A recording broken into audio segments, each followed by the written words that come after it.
If we imagine the Earth as being the size of an apple, the layer we live on is the skin of that apple.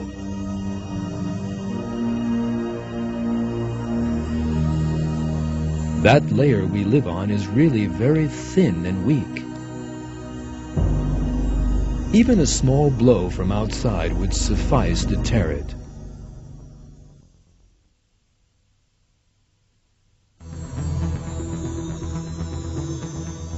And the dangers are not just in the sky.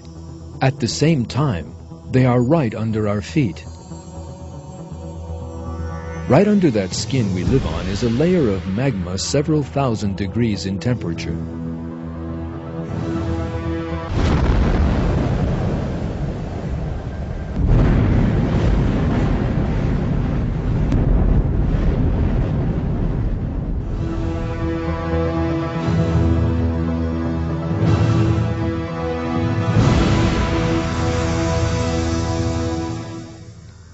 That magma sometimes rises to the surface as a result of volcanic activity. Our world is truly hanging by a thread.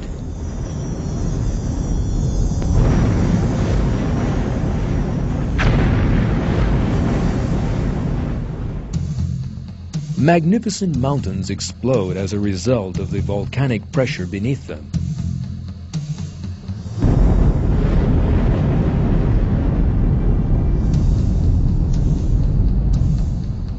There is no way of avoiding such a disaster.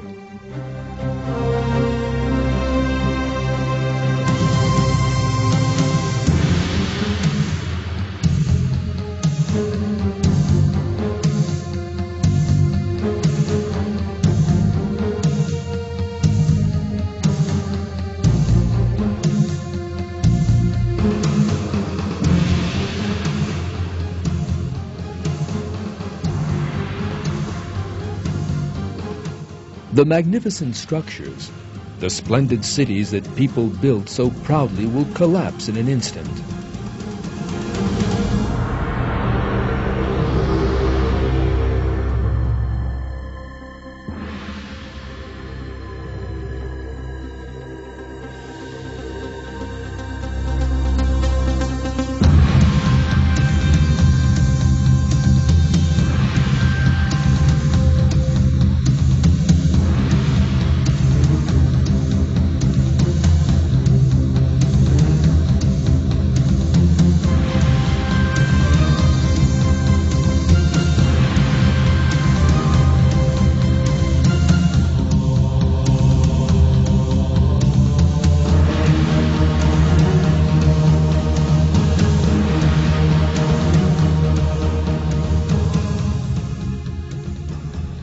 An earthquake takes place approximately every 2 minutes.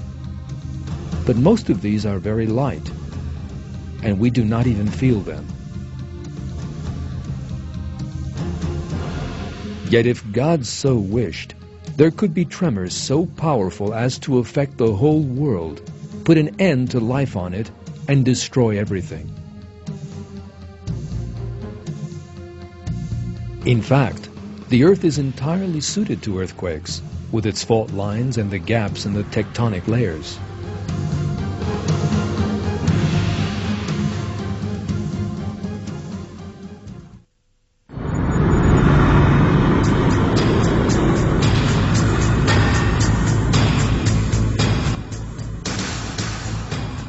People generally imagine that technological advances and the lessons learned from experience can prevent such disasters, whereas all the efforts to avoid them are sometimes in vain.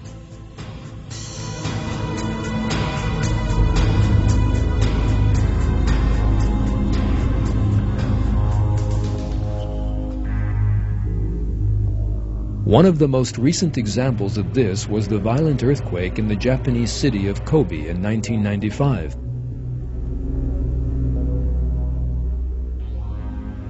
The Japanese had built the city with quake-resistant technology, but the shock tore it apart as if it had been made of paper.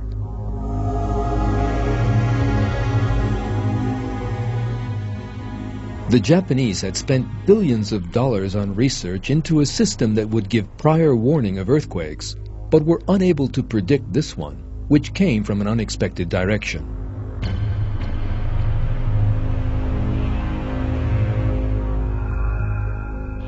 The buildings they said could stand up to the most powerful earthquake collapsed like paper houses.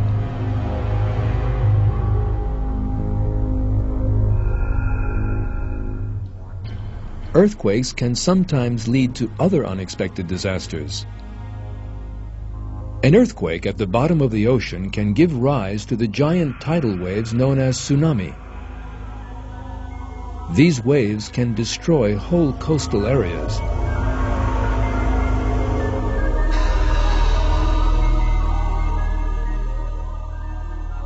And their destructive effects sometimes reach unimaginable levels of violence.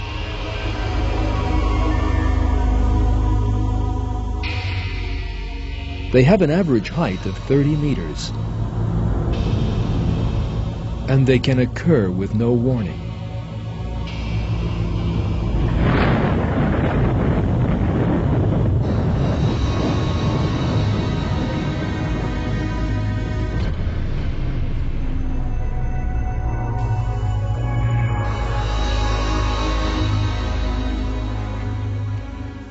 Hundreds of thousands of people have lost their lives because of these waves during the course of history. Such a wave can obliterate a whole coastal town.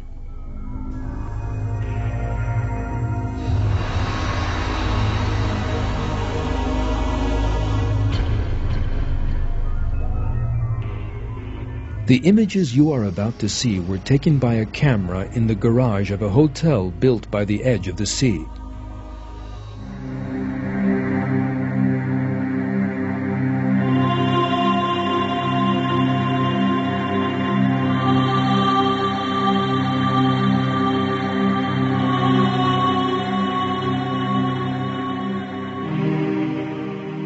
Shortly afterwards, a second wave hits.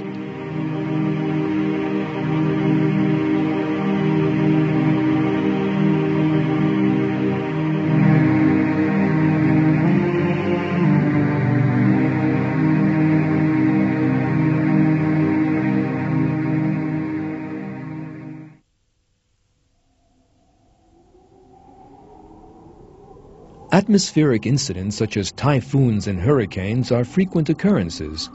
These terrible winds are sometimes powerful enough to tear up houses, buildings, trees, electricity pylons, cars, and people and hurl them into the air.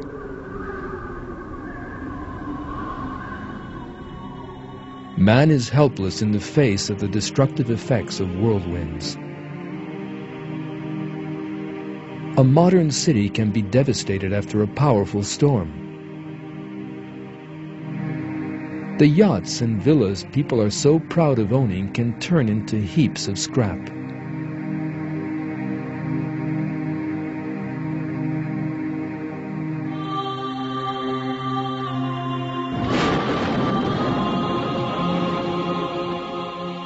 Strong rains can lead to rivers overflowing their banks and flooding, destroying in a moment everything in its path.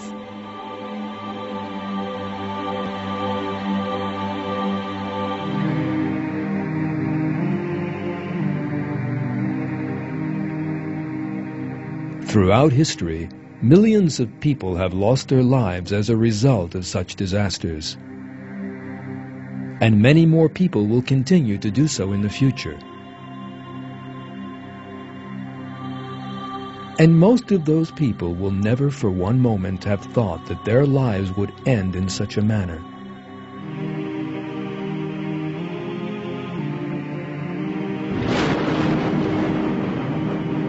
The most important thing is to learn from such disasters, which are warnings reminding man of his mortality and the transitory nature of the life of this world.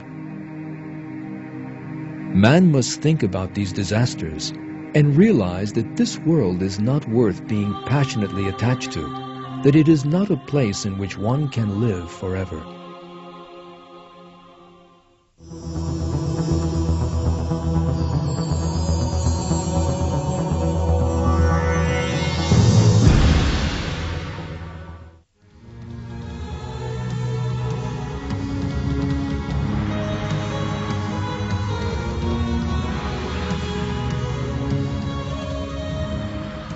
History is full of incidents warning that the life of this world is only transitory and that death is near. One of these warning incidents occurred in 1912, the worst maritime catastrophe in the history of the world. The Titanic, the largest and most luxurious liner that had ever been built, was described as the pride of the British.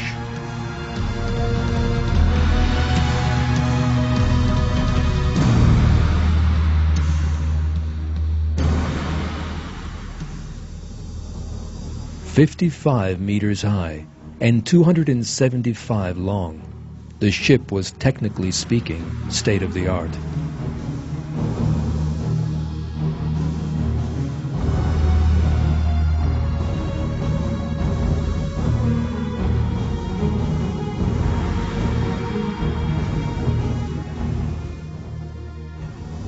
Many people said the Titanic was unsinkable.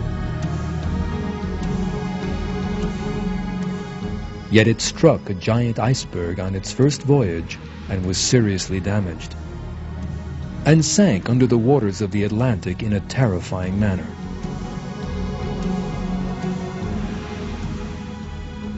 Some 90 years afterwards, the disaster was the subject of Hollywood films.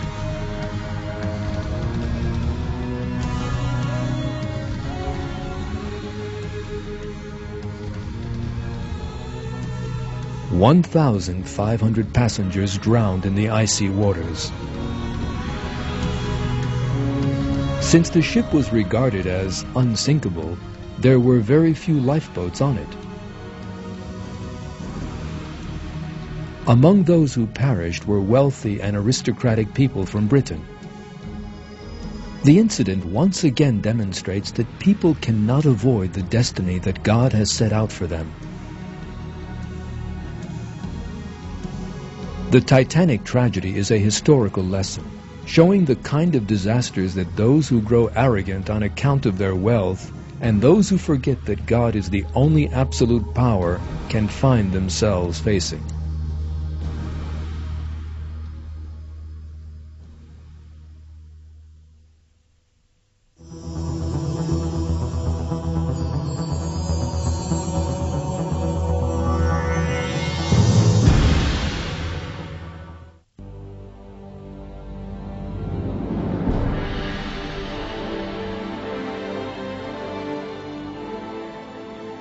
One well-known example of people who grew proud and were then destroyed is the destruction of the ancient city of Pompeii. According to historians, 2,000 years ago the slopes of Mount Vesuvius were covered in vines.